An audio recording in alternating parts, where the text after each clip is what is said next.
Hello, and welcome to my little corner of the internet. My name is Katherine, and today we're going to be talking about internalized homophobia.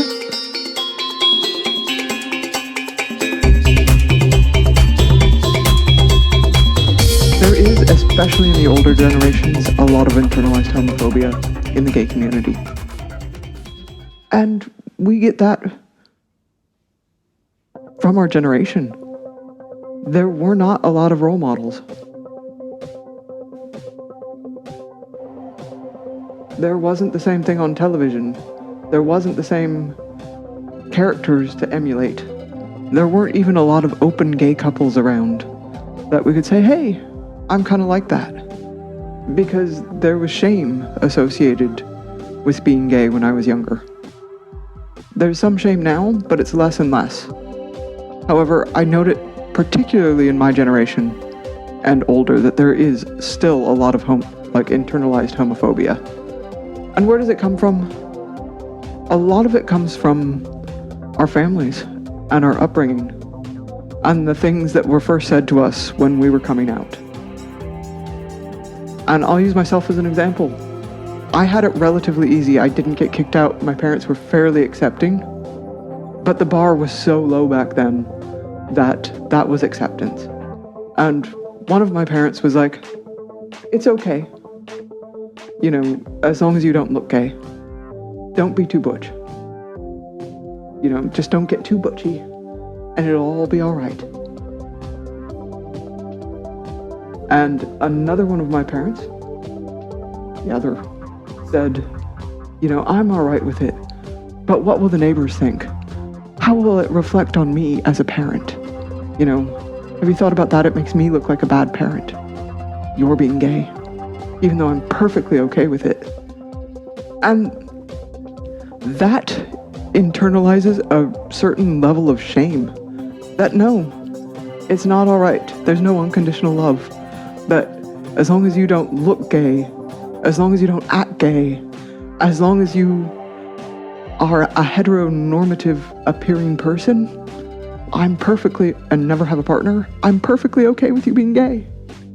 And you see that reflected a lot in the gay community, with gay men and like, oh, he's so faggy, things like that, or bottom shaming, or with women that, you know, oh, she's a diesel dyke, she's butch, you know, that sort of thing, where, you know, couldn't she be more pretty?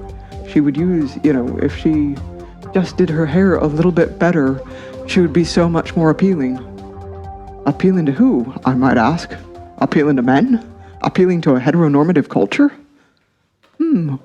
And another place where we get the internalized homophobia that nobody ever thinks of isn't homophobia itself, it's just straight privilege.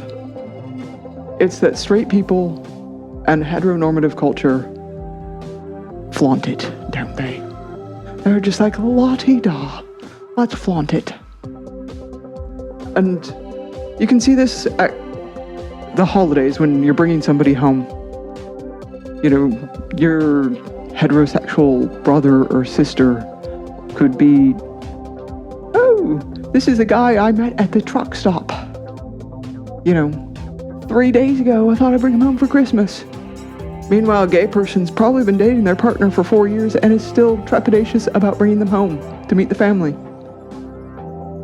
So, but a straight person doesn't think twice about it.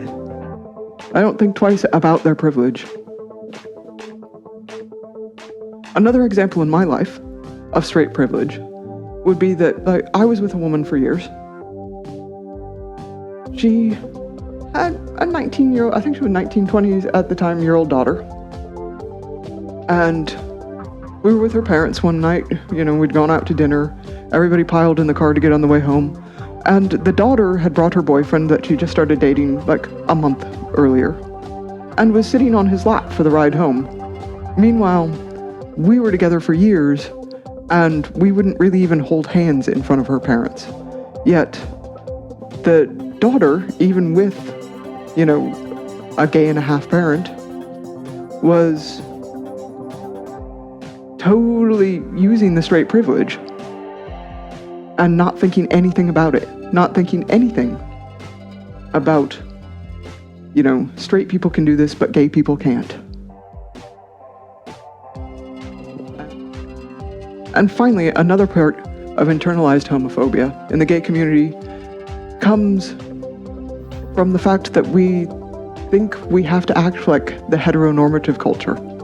That I had a therapist, great therapist, got me through an abusive relationship.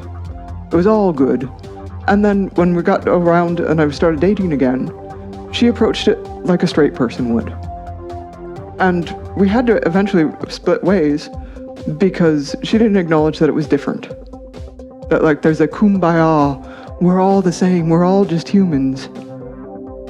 No. I mean, my gayness and going into the gay community and dating is different than a gay man's dating and going into a gay community and dating. And it's different than a straight person's.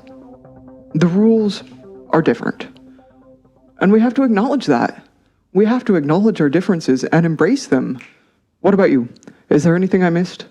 Are there any other things of internalized homophobia that you've experienced? Whether you're gay or straight, questioning, queer, whatever you identify as. All right.